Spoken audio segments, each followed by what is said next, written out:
الحمد لله رب العالمين والعاقبة للمتقين والصلاة والسلام على رسوله وعلى آله وأصحابه أجمعين أما بعد فأعوذ بالله من الشيطان الرجيم بسم الله الرحمن الرحيم ربنا وابعث فيهم رسولا منهم يتلو عليهم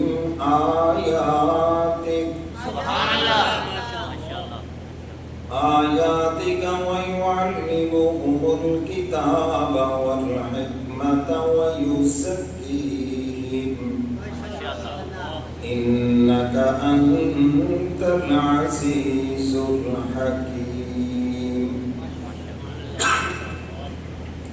صدق الله مولانا العظيم وصدق رسوله النبي الكريم ونحن على ذلك من الشاهدين والشاكرين والحمد لله رب العالمین۔ یا الہی جب تک کہ میرے جسم میں میری جان رہے، میرے مولا تجھ پہ صدقے کہ تیرے محبوب پہ قربان رہے۔ آمین۔ میں رہوں یا نہ رہوں مگر یہ دعا ہے دل کی کہ دین احمد رہے اور عزت قرآن رہے۔ یا رب صلی وسلم دائما ابدا علی حبیبک خیر الخلق کلہم والحبیب الذی ترجع شفاعته حول من الاحوال مفتاحمی۔ درود پاک پڑھنے سب حضرات میں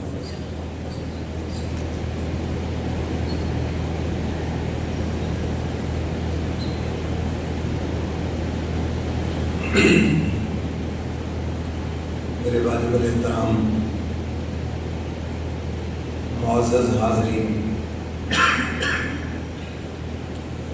حضور علیہ الصلوۃ والسلام نے ارشاد فرمایا کہ میں تو اپنے دادا ابراہیم اس کی دعاؤں کا نتیجہ بن کے آیا۔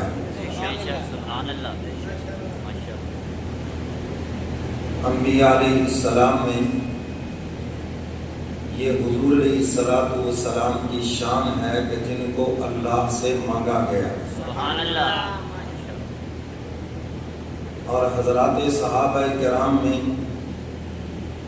سیدنا فاروق اعظم رضی اللہ تعالیٰ عنہ کی شان ہے کہ جن کو اللہ سے مانگا گیا۔ امیر شریعت سید عطا اللہ شاہ بخاری رحمۃ اللہ علیہ سے کسی نے پوچھا سیدنا علی مرتضیٰ سیدنا فاروق اعظم رضی اللہ تعالیٰ عنہ ان دونوں کے درمیان کیا فرق ہے؟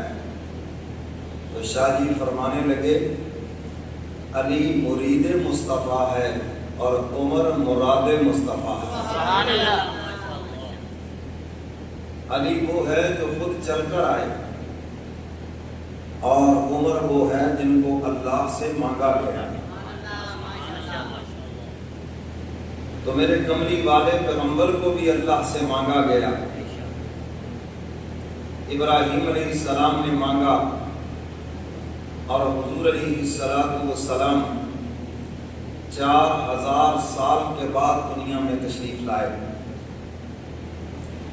اور میرے کملی والے پیغمبر نے رات کو عمر کو مانگا اور عمر صبح کو روتا ہوا نبی کے قدموں میں آ گیا۔ سبحان اللہ۔ اور ابراہیم علیہ السلام کو بھی ایسے ہی انعام مل گیا۔ اللہ تعالیٰ کے ہاں بڑا بننے کے لیے کوئی داؤ پیچ نہیں چلتا، دنیا میں جعلی ڈگریاں چل جاتی ہیں، سفارش چل جاتی ہے، بڑا بننے کے لیے بڑے بڑے عہدے مل جاتے ہیں 2 نمبر ڈگریوں پہ، مگر اللہ کے ہاں بڑا بننے کے لیے قربانیوں سے گزرنا پڑتا ہے۔ جتنی بڑی ہوگی قربانی اتنی بڑی اوپر سے ہوگی مہربانی۔ خدا کے ہاں قربانی دیکھی جاتی ہے، کون کتنی قربانی دے کے آیا ہے۔ امیر غریب نہیں دیکھا جاتا، علم والا یا غیر علم والا نہیں دیکھا جاتا۔ اب تعالیٰ تو یہ دیکھتے ہیں کیا قربانی دے کر آیا ہے میرے لیے۔ آج ہماری حالت ذات تو یہ ہے، ذرا سی گرمی ہو گئی بس یہ مولوی صاحب جی تو بہت چاہتا تھا آپ کے پیچھے جمعہ پڑھیں، گرمی بہت ہے۔ میں نے کہا مجھے بھی بتا دیتے، ہم جمعہ چھوڑ دیتے، گرمی بہت ہے۔ آپ کے لیے گرمی ہے تو ہم انسان نہیں ہیں۔ اچھا جی سردی ہو گئی، باجی دل تو بہت کرتا ہے، سردی بہت ہے اس لیے نہیں آ رہا۔ ہمارے اندر قربانی کا جذبہ ہی نہیں ہے، اور اللہ تعالیٰ بندے کی قربانی تو دیکھتے ہیں۔ حدیث مبارکہ میں ہے، اب تعالیٰ فرماتے ہیں لوگ چہروں کی طرف دیکھتے ہیں ولیکن قلوب، لیکن میں تمہارے دلوں کی طرف دیکھتا ہوں۔ تو آج ہمارے اندر قربانی کا جذبہ نہیں ہے، ہم دین کے لیے اللہ کے لیے معمولی سی قربانی بھی دینے کے لیے تیار نہیں، اور جس دن یہ جذبہ پیدا ہو گیا انشاءاللہ بات بن گئی۔ تو ابراہیم علیہ السلام نے بہت بڑی قربانیاں دی، اتنی بڑی قربانی کہ حق تعالیٰ نے خود فرمایا ان ھذا لہو البلاء المبین، یہ بہت بڑی آزمائش تھی۔ خلیل تھا جو اس میں سرخرو ہو گیا، بیٹے کی گردن پہ چھری چلانا کوئی چھوٹی بات تھوڑی تھی، یہ خلیل ہی کر سکتا ہے۔ حکم ہو گیا ماں کے سامنے مسئلہ توحید رکھو، باپ کے سامنے مسئلہ توحید رکھو، قوم کے سامنے مسئلہ توحید رکھو، وقت کے بادشاہ سے ٹکرا جاؤ۔ نمرود پوری دنیا کا بادشاہ ہے، تو چھوٹا موٹا نہیں، پوری دنیا کا بادشاہ ہے، اور اپنے آپ کو خدا کہلواتا ہے۔ خلیل کو حکم ہو گیا ٹکرا جاؤ، اور خلیل بھی اللہ کی محبت میں ٹکرا گئے۔ سبحان اللہ۔ اور پھر جان کی قربانی مانگی تو کوئی پرواہ نہیں کی، لگا دی چھلانگ آگ کے اندر۔ میرے محترم سامعین، جب کوئی قربانی دیتا ہے ڈٹ جاتا ہے اللہ کے لیے اور اس کی محبت میں، اللہ فرماتے ہیں پھر میں سارا فضل اسی پہ کر دیتا ہوں۔ خدا کے ہاں قلت کثرت کوئی معیار نہیں کہ زیادہ لوگ کدھر ہیں تھوڑے کدھر ہیں، اللہ یہ نہیں دیکھتے۔ یہ پاگلوں کا شیوا ہے۔ قرآن کہتا ہے وَأَكْثَرُهُمُ الْجَاهِلُونَ، ہمیشہ جاہلوں کی اکثریت رہی ہے، پہلے بھی آج بھی اور آئندہ بھی۔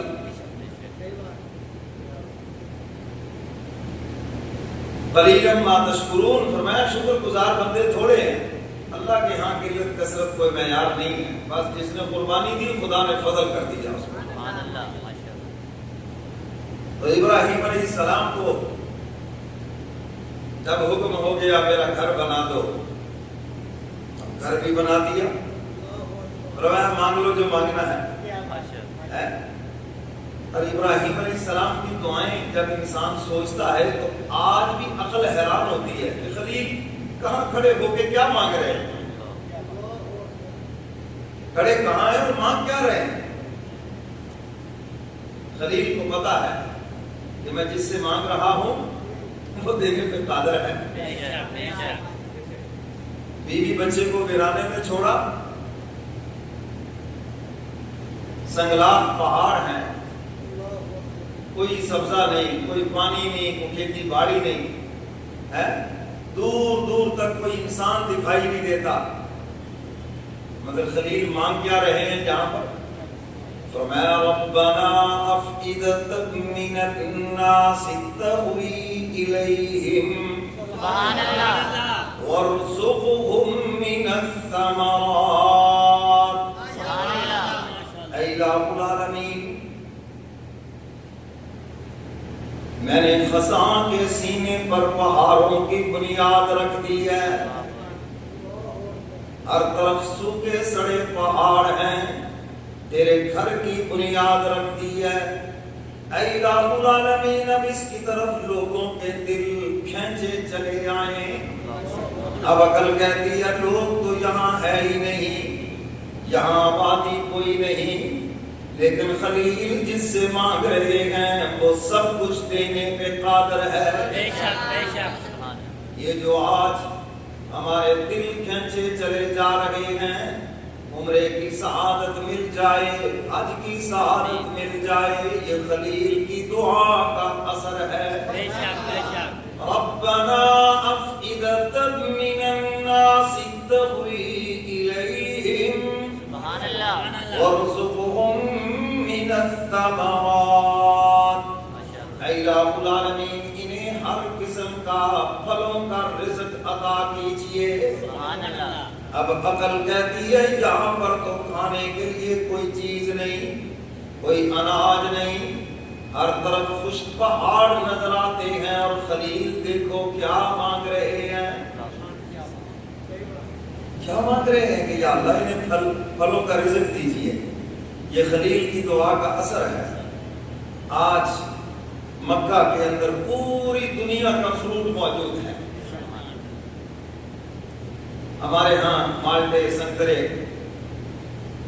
ہمارے علاقوں میں پیدا ہوتے ہیں۔ آج موسم نہیں ہے یہاں پر نہیں، لیکن مکہ میں موجود ہے۔ یہ خلیل کی دعا کا اثر ہے۔ جب مکہ کی حدود میں دنیا کے فروٹ داخل ہوتے ہیں، اس کے اندر ایسی تر و تازگی آ جاتی ہے، ایسی لذت آ جاتی ہے، یہ خلیل کی دعا کا اثر ہے۔ آپ نے اپنے ملک میں جو فروٹ کھائے ہیں، آپ حرمین شریفین تشریف لے جائیں، اللہ ہم سب کو دے۔ تو مکہ میں جا کر دیکھنا ہمارے علاقے کا کیلا، ہمارے علاقے کے فروٹ، مینگو، جو کچھ بھی ہیں، وہاں جا کر کھا کے دیکھنا، اس کی لذت ہی کچھ اور ہوگی۔ کیوں؟ وہ خلیل کی دعا کا اثر ہے۔ ابراہیم علیہ السلام مانگ رہے ہیں مولا فروٹ عطا کیجئے۔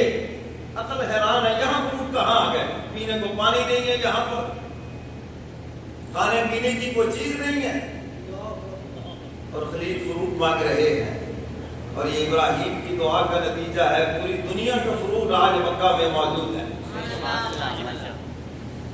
دل کھینچے چلے آئے۔ آج کون سا کلمہ گو ہے پوری دنیا میں جس کا دل کھینچا نہیں چلا جاتا؟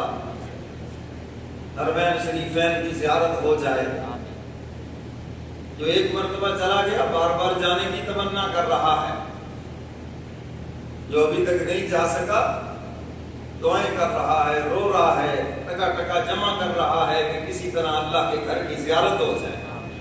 تھوڑی سی آواز کام کو بسرنا ہے۔ تو یہ خلیل کی دعا کا اثر ہے، لوگوں کے دل کھینچے چلے جا رہے۔ اب ابراہیم علیہ السلام نے بیت اللہ کی تعمیر مکمل کر دی۔ معمار مستری خود ہے اور مزدور اسماعیل علیہ السلام، سبحان اللہ، جن کی نسل سے محبوب تشریف لائے۔ ابراہیم علیہ السلام نے اللہ کا گھر تعمیر کر دیا۔ اب خدا کی طرف سے وحی آ گئی، خلیل ہر امتحان میں 100/100 نمبر لے کے کامیاب ہوئے، اب انعام بھی تو ملنا چاہیے نا۔ اب تعالیٰ فرماتے خلیل آج میری رحمت کا دریا جوش میں ہے، آج مانگو جو مانگنا ہے، جو بھی مانگو گے ہم تمہیں نقد عطا کریں۔ خلیل چاہتے تو پوری دنیا کی بادشاہت مانگ لیتے، مگر ابراہیم علیہ السلام نے وہ مانگا، خلیل کو مانگنے میں مزہ آیا اور اب تعالیٰ کو عطا کرنے میں مزہ آیا۔ فَمَا رَبَّنَا وَبَعَثْ فِيهِمْ رَسُولًا۔ اے الہ العالمین، اگر آپ دینے پہ آ گئے تو مجھے اپنا محبوب عطا کر دیجئے۔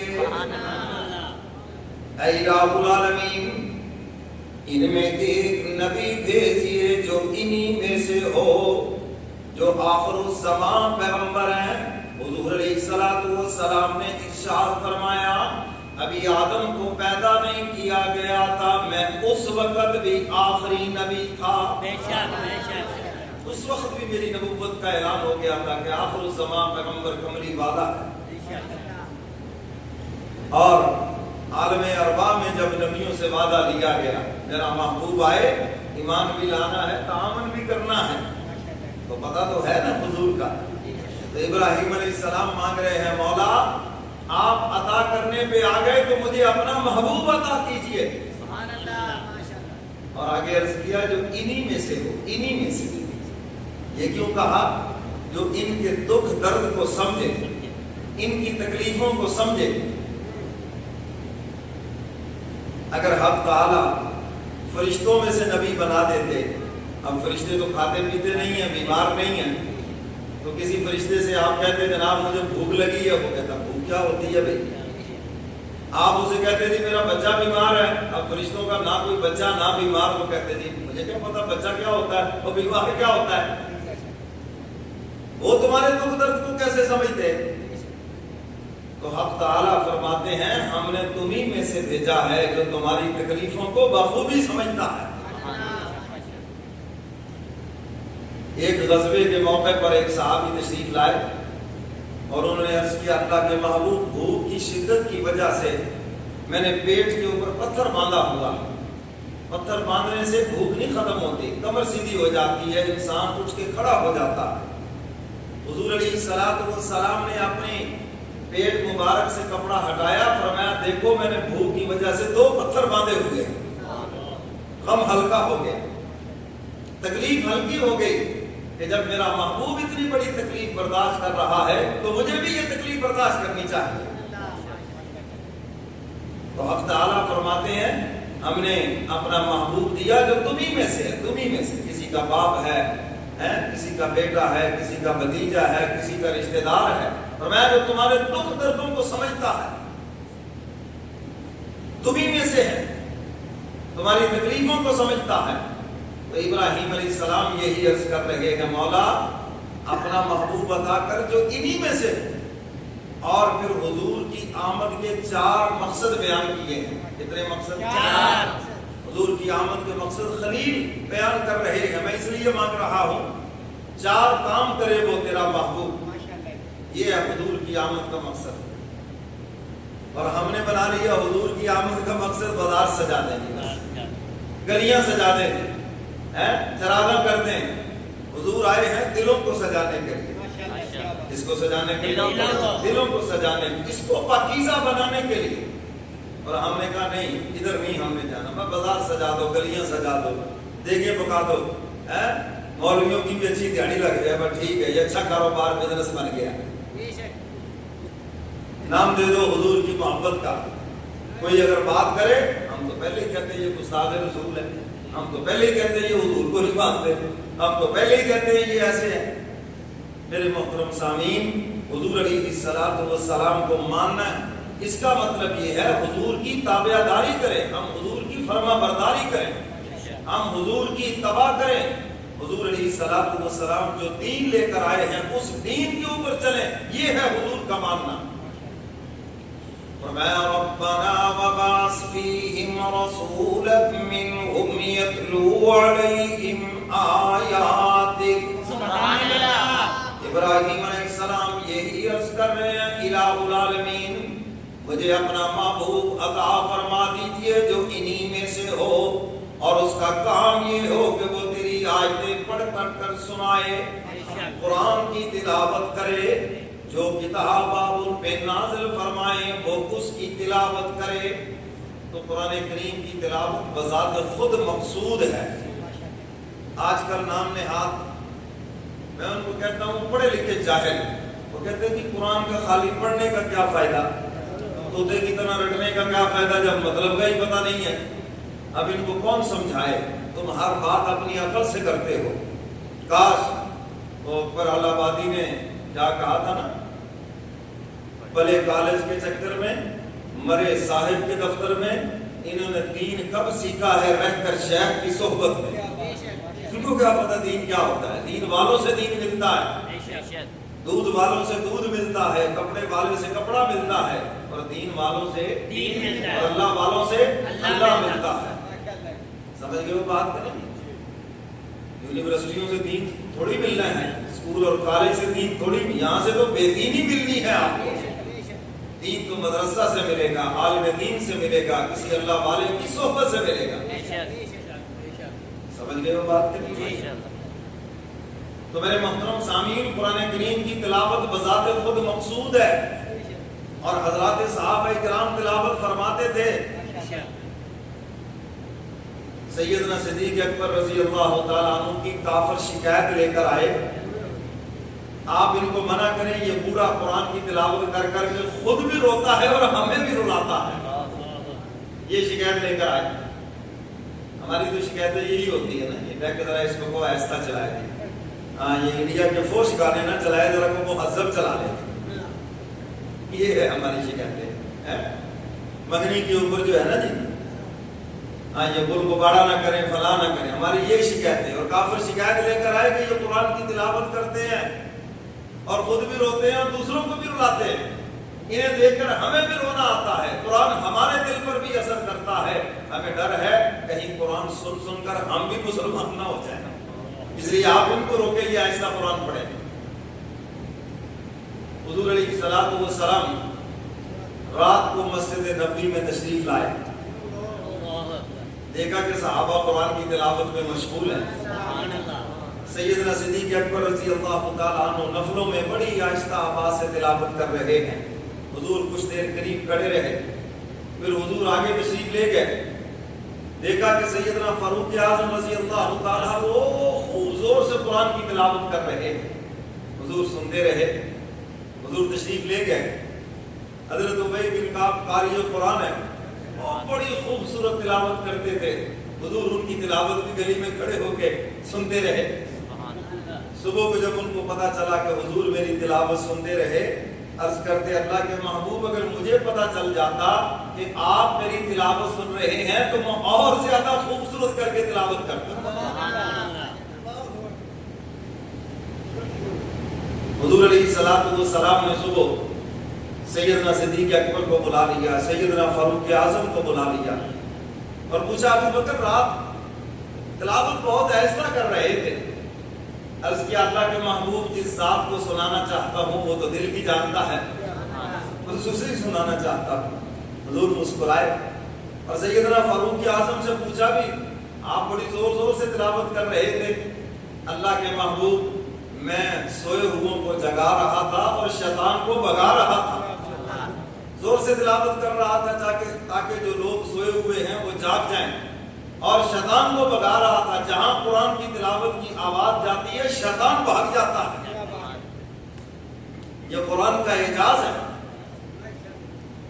حضور علیہ الصلوۃ والسلام نے ارشاد فرمایا ابو بکر تم ذرا اپنی آواز کو تھوڑا سا بلند کر دو، اور عمر فاروق سے فرمایا تھوڑا سا آواز کو پست کر دو، یہ میرا طریقہ ہے۔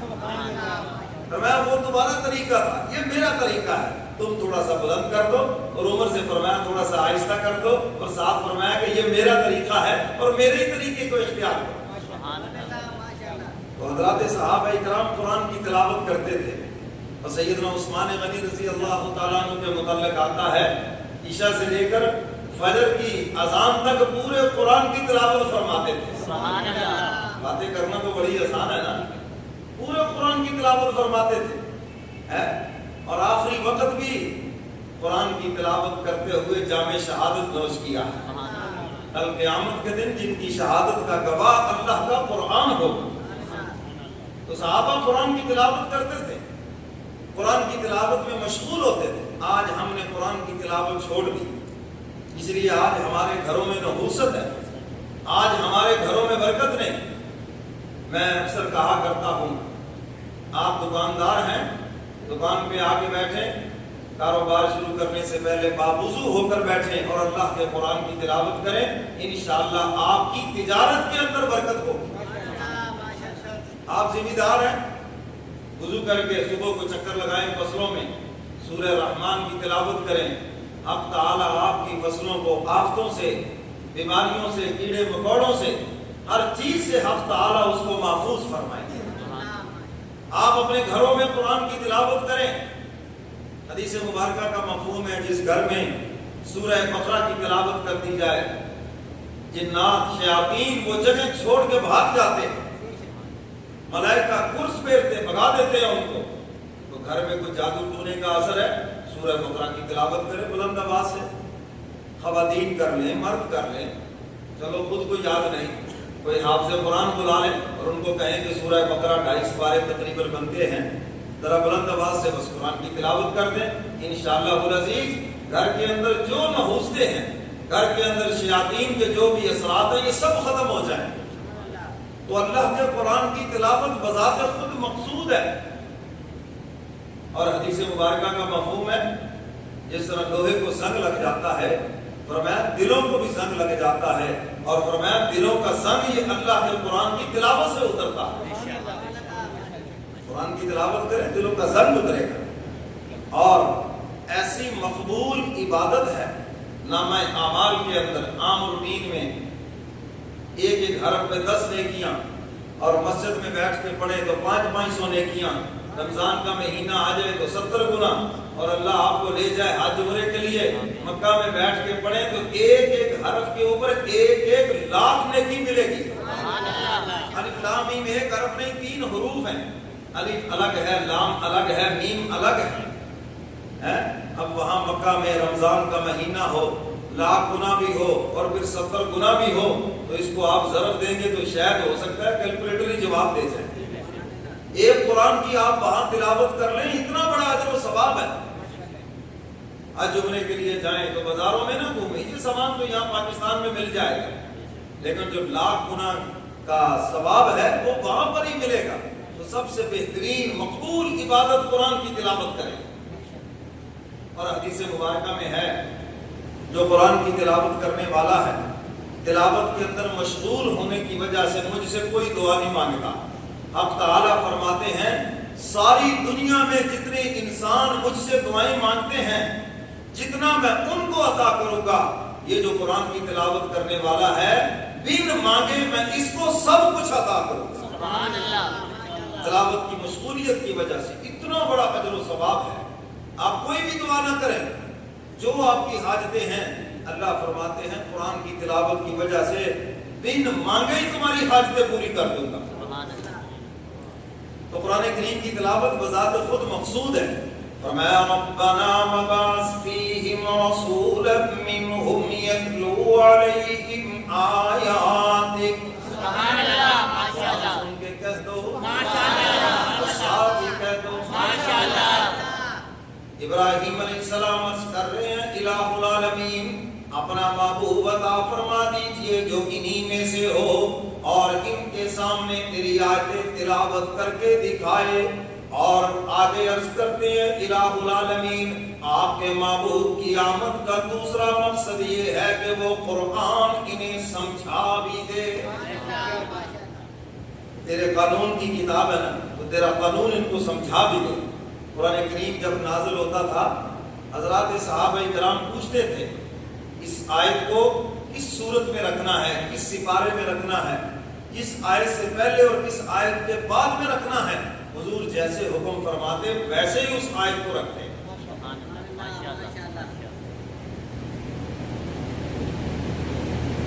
اور ایک ایک آیت کا مطلب مقصد حضرات صحابہ کرام نے حضور علیہ السلام سے پوچھ کر امت کو بتا دیا۔ الف لام سے لے کر والناس تک ایک ایک آیت کا مقصد صحابہ نے حضور سے پوچھا، اور یہ حدیث کی کتب کے اندر موجود ہے۔ حضور علیہ السلام نے اس کی تشریح فرمائی، اور اس امت کے سب سے پہلے جو مفسر قرآن ہے حضرت عبداللہ ابن مسعود رضی اللہ تعالیٰ عنہ، جنہوں نے ایک ایک آیت کا مطلب بیان فرمایا حضور سے پوچھ کر۔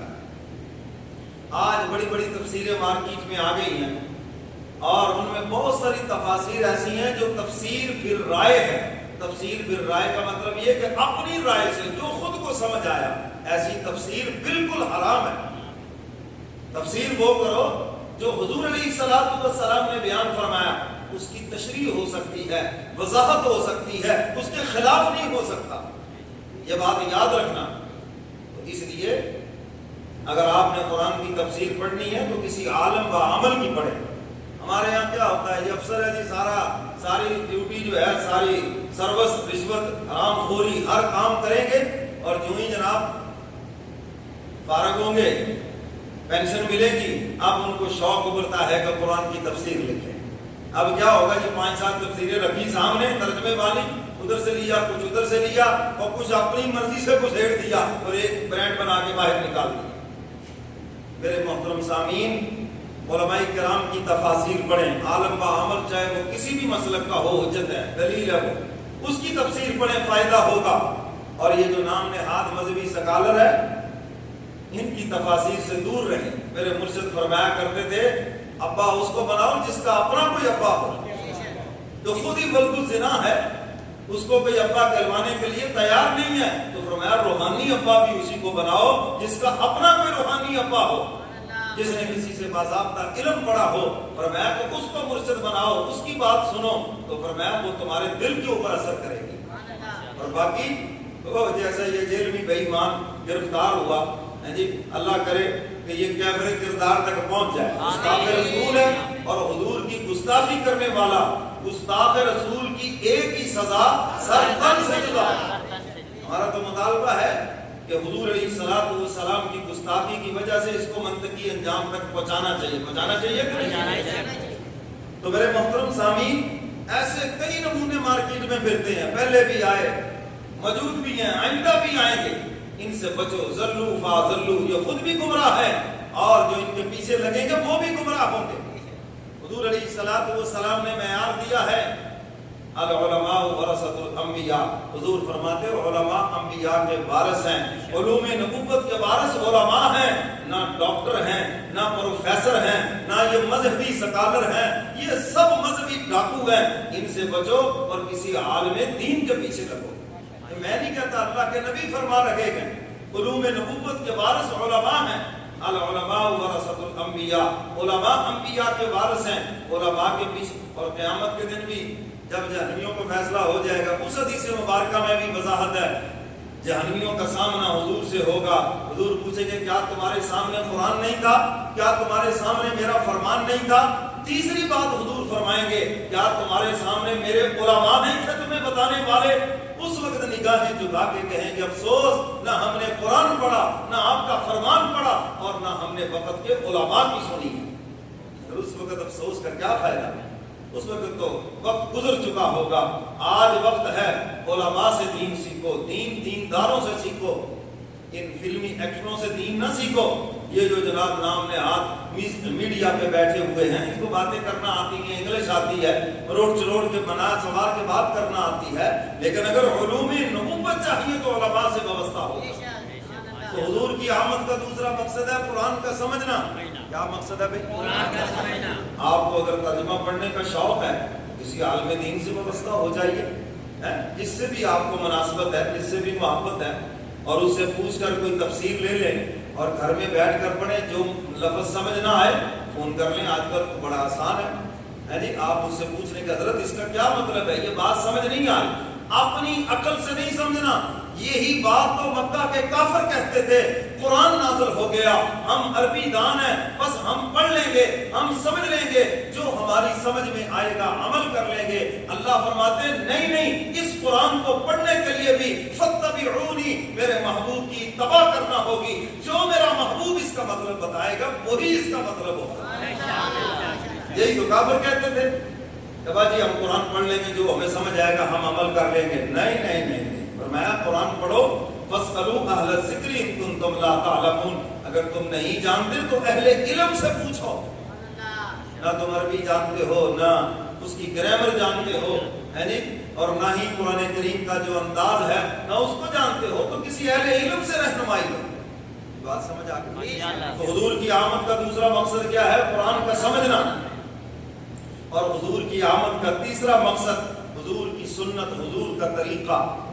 حضور علیہ السلام کے دور میں بھی فیشن بھی تھا، کلچر بھی تھا، زمانے کی تہذیب بھی تھی، لیکن اللہ فرما رہے ہیں میرے محبوب کی آمد کا مقصد ہی یہ ہے، تم زمانے کی تہذیب کو چھوڑو، دنیا کے فیشن کو چھوڑو، کلچر کو چھوڑو، اور میرے کملی والے پیغمبر کے طریقے کو اپناؤ۔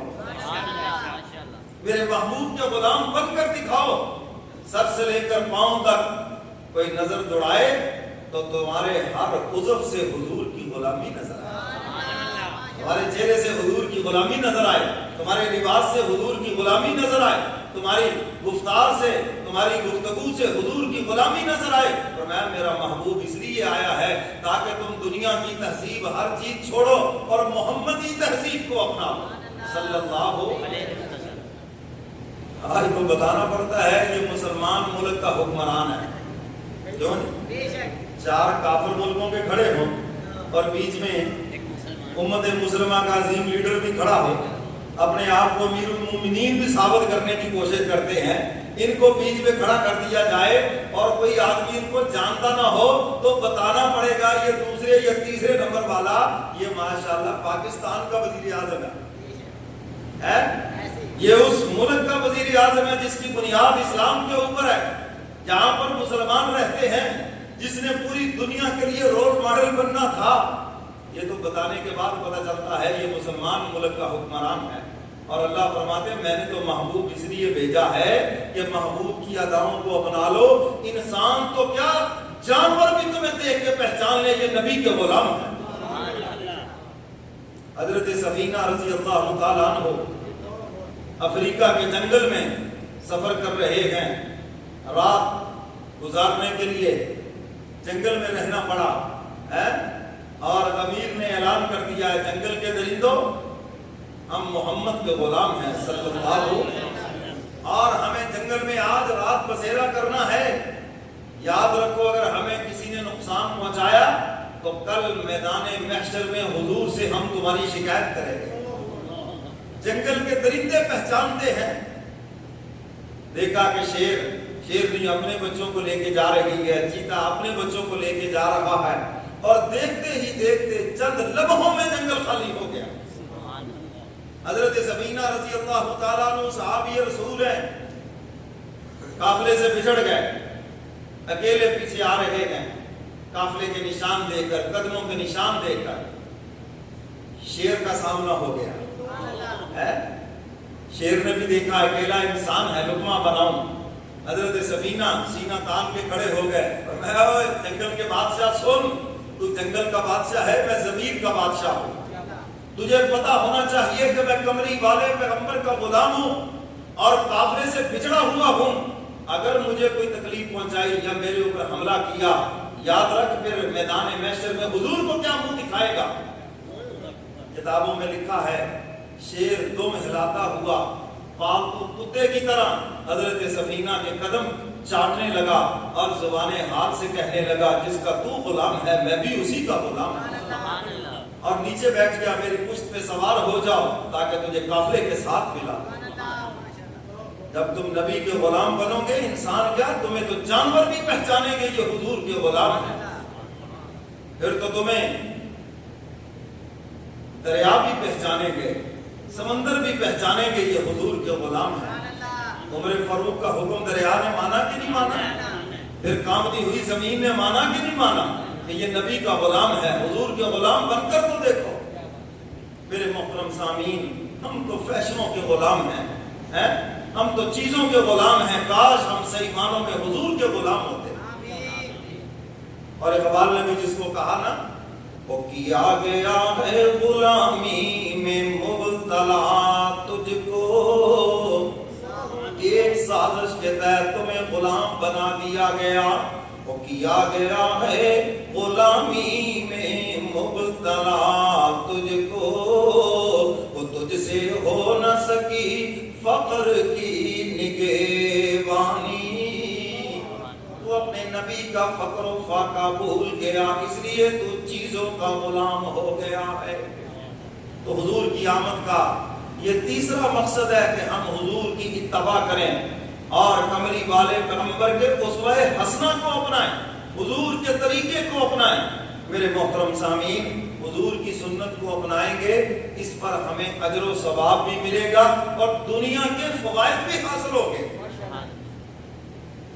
حدیث مبارکہ کا مفہوم ہے, فرمایا اگر تم پانی, اب یہ دیکھو میں نے اپنی پیاس بجھانے کے لیے پینا ہے, لیکن فرمایا اگر حضور کی سنت کے مطابق پی لو دائیں ہاتھ میں پکڑو، بسم اللہ الرحمن الرحیم پڑھو اور 3 سانس میں پی لو۔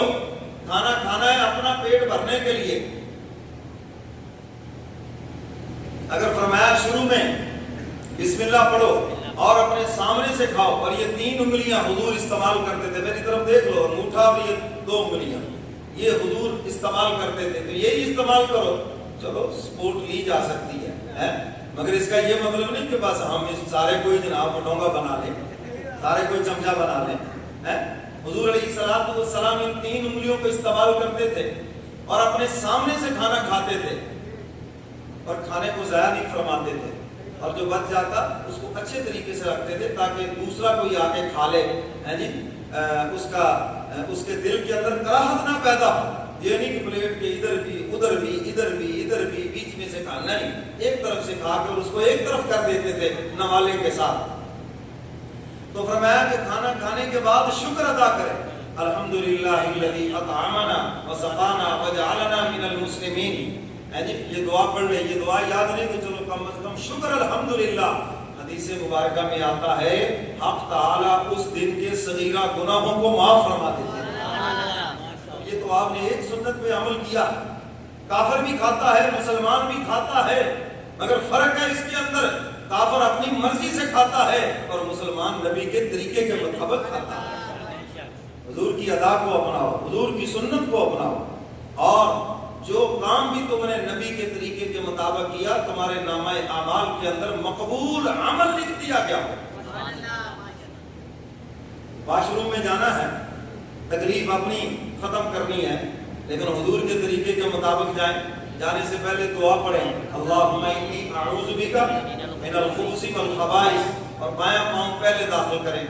حدیث مبارکہ میں آتا ہے سب سے زیادہ جنات اور جادو کی شکایت واش روم سے ہوتی ہے، یہ اللہ کے نبی کا فرمان ہے، جنات کا ڈیرا ہے وہاں پر، تو یہ دعا پڑھ کے جائیں، اور اس میں واضح الفاظ ہی ہیں، شیاطین جن جنات کے شر سے مجھے بچا لے، ان کو یہ جگہ پسند ہے، اسی لیے تو کوٹھیوں کے اندر گھروں کے اندر سب سے زیادہ پیسہ واش روم پہ لگاتے ہیں۔ میں نے کہا جنات کا گھر پھول سجاتے ہو خیر سے، تو فرمایا یہ دعا پڑھ کے جاؤ اندر، اور اندر جا کر بیٹھنا حضور کا طریقہ، یہ میری طرف دیکھو، دایاں ہاتھ یہاں پر اور یہ بایاں ہاتھ یہاں پر، آسانی سے جلدی سے پیٹ صاف ہو جائے گا۔ اور پھر وہاں سے نکلیں تو دایاں پاؤں پہلے باہر نکالیں، یعنی الٹ کرنا ہے، غفرانک الحمدللہ الذی اذھب عنی العذاب وعافانی، یہ حضور نے دعا سکھلائی ہے۔ تو یہ دعا پڑھ کے نکلیں گے، جتنا ٹائم آپ اندر بیٹھے رہے سارا کا سارا عبادت میں لکھا جائے گا۔ تو حضور کا طریقہ جو اپنایا، تو حضور اس لیے آئے ہیں کہ تم حضور کا طریقہ اپناؤ۔ سونا ہے اپنی مرضی سے نہیں، اوپر کو لیٹ گیا، کو بائیں کو لیٹ گیا، کو الٹا لگا، نہیں، میرے محبوب کے طریقے کے مطابق لیٹو۔ حضور کا طریقہ کیا؟ میری طرف دیکھو، یہ دایاں ہاتھ رخسار کے نیچے، بایاں ہاتھ یا بائیں ران کے اوپر، اور قبلہ رخ لیٹنا ہے، جیسے مردہ قبر میں لٹایا جاتا ہے، چہرہ قبلے کی طرف کر لیں۔ بعد میں انسان سویا ہوا جدھر مرضی منہ ہو جائے، روحانی کیمرہ تمہاری تصویر کھینچ لے گا، اور ساری رات کی نفلی عبادت نامہ اعمال میں لکھ دی گئی۔ میں محبوب اس لیے آیا کہ محبوب کا طریقہ اپناؤ، تمہارا لباس محبوب جیسا ہو، تمہارا کردار محبوب جیسا ہو، تمہارے اخلاق محبوب جیسے ہوں، تمہاری تجارت کمری والے پیغمبر جیسی ہو۔ حق تعالیٰ فرماتے ہیں میرا محبوب اس لیے آیا تاکہ تم محبوب کی اتباع کرو۔ مجھے بات سمجھ آ گئی؟ فرمایا ربنا وبعث فیہم رسولا منہم یتلو علیہم آیاتک وَيُعَلِّمُهُمُ الْكِتَابَ وَالْحِكْمَةَ وَيُزَكِّيهِمْ۔ حق تعالیٰ فرماتے ہیں میں نے محبوب اس لیے بھیجا تاکہ تمہیں قرآن کی تلاوت کر کے سکھائے، قرآن کی تلاوت کر کے دکھائے، تلاوت کا طریقہ سکھائے، اور فرمایا میرے محبوب کی آمد کا دوسرا مقصد ہے قرآن تمہیں سمجھائے، اور حضور کی آمد کا تیسرا مقصد ہے تاکہ تمہیں اپنی سنت اپنا طریقہ سمجھا دے، اور حضور کی آمد کا چوتھا مقصد ہے تاکہ تمہیں پاکیزہ بنا دے۔ وَيُزَكِّيهِمْ، تمہیں کیا بنا دے؟ پاکیزہ بنا دے۔ کس سے؟ کفر سے، شرک سے، منافقت سے، تکبر سے، حسد سے، بغض سے، اناد سے، لالچ سے، حرص سے، حوض سے، یہ جتنی بھی بیماریاں ہیں، تاکہ میرا محبوب تمہیں ان سے پاکیزہ بنا دے۔ یہ بیماریاں کافروں کی ہیں، مسلمانوں کی بیماریاں نہیں ہیں۔ چونکہ ہم نے کبھی علاج نہیں کروایا تو ہم سمجھتے ہیں ایویں ہی چلتا ہے جی، یہ بیماریاں ہمارے اندر موجود ہیں۔ اور حضور علیہ الصلوۃ والسلام صحابہ کو ڈانٹتے بھی تھے، حضور علیہ الصلوۃ والسلام تربیت فرماتے تھے۔ حضور تشریف فرماتے، میری طرف دیکھو ایک صحابی یوں جھک کے کھڑے ہو گئے، یوں جھک کے، حضور علیہ الصلوۃ والسلام نے دیکھا میں یوں جھک کے کیوں کھڑے ہو، اسٹینڈ اپ، سیدھے کھڑے ہو جاؤ۔ میری شریعت میں اللہ کے علاوہ کسی کے آگے بھی جھکنا حرام ہے۔ حضور سے بڑا کوئی دھرتی پہ ہے؟ جب حضور نے اپنے سامنے جھکنا پسند نہیں کیا تو پیر صاحب کے قدموں میں جھکنا کون پسند کرے گا بھائی؟ کیوں جی؟ جڑے پیر گوڈیاں نو ہاتھ لاؤندے نا، پھر گوڈیاں تو بھی یہی رہتے ہیں، چکی پھرتے ہوندے ہیں نا۔ سمجھ گئے وہ بات کہ نہیں؟ کہیں جناب پیر کی قبر میں سجدہ ہے، کہیں پیر کے قدموں میں سجدہ ہے۔ سجدہ کس کو ہے؟ اللہ۔ سارے بولو کس کا سجدہ؟ صرف اللہ کا سجدہ، اور کسی کا بھی سجدہ نہیں ہے۔ ہم اللہ کے ولیوں کو مانتے ہیں، لیکن جو عقائد خراب کریں، جاہل ہوں، ایسے پیروں سے ہم منع کرتے ہیں۔ اگر کسی داڑھی مونڈے پیر کی آپ نے بیعت کر لی، بے نمازی پیر کی بیعت کر لی، تو اس کی بیعت توڑنا واجب ہے۔ کسی اللہ والے کے ساتھ آپ ہاتھ جوڑیں، کسی اللہ والے کے ساتھ اپنا تعلق قائم کریں، جس کے دل میں مولا کی محبت ہو۔ آپ ہی جب اس کے ساتھ جڑیں گے تو آپ کے دلوں میں بھی اللہ کی محبت پیدا ہو۔ تو حضور علیہ الصلوۃ والسلام حضرات صحابہ کرام کی تربیت فرماتے تھے، ایک ایک چیز کی تربیت۔ فجر کی نماز کے بعد حضور تشریف فرما ہوتے، کوئی اپنا خواب سناتا، کوئی اپنا مسئلہ بتاتا۔